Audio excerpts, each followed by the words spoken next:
అనంతపూర్లోనే మేము చాలా పెద్ద పెద్ద స్పీచెస్ ప్రిపేర్ చేసుకున్నాం. అంటే స్పీచ్ కాదు, but the content of the film ఎలా చెప్పాలి, దీన్ని ఎలా మనం కరెక్ట్గా జనాలకి తీసుకెళ్ళాలనేది.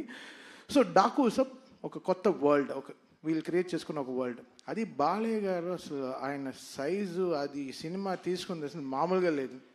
ఇంకా అంటే నేను చాలా రోజుల తర్వాత నేను డైరెక్టర్ కొట్టుకు తెచ్చాం డిటిఎస్ థియేటర్లో. అసలు మామూలు కొట్టుకు చావట్లేదు, రెక్కలన్నీ ఉన్నాయి, చూపిలేకపోతున్నాను, లోపల గుండెలన్నీ అసలు అది ఇక్కడ కాదు, ఇక్కడ అక్కడ ఉండాలి, అలా అలా అసలు మామూలుగా అసలు ఒక Tom and Jerry DTS engineer మమ్మల్ని చూసి ఏంటి అసలు మీరు గొడవలు ఆపరా అని అసలు అంత ఒక కిడ్స్ లాగా నేను బాబీ అసలు అందరు మొహాలు చూస్తే అలా మీకు చూస్తే అలా ఒక గాలిపోయిన ఫుట్బాల్లా ఉంది. బికాస్ అంత స్ట్రెస్ తీసుకుంది ఈ సినిమా. ఈ వర్క్, దీని వెనకాల జరిగిన మ్యూజికల్ వర్క్ కానీ చాలా సింపుల్గా చెప్పాడు విజయ్. బట్ విజయ్ కార్తిక్ కన్నన్ కొన్ని మంది కళ్ళు పడితే మన దృష్టి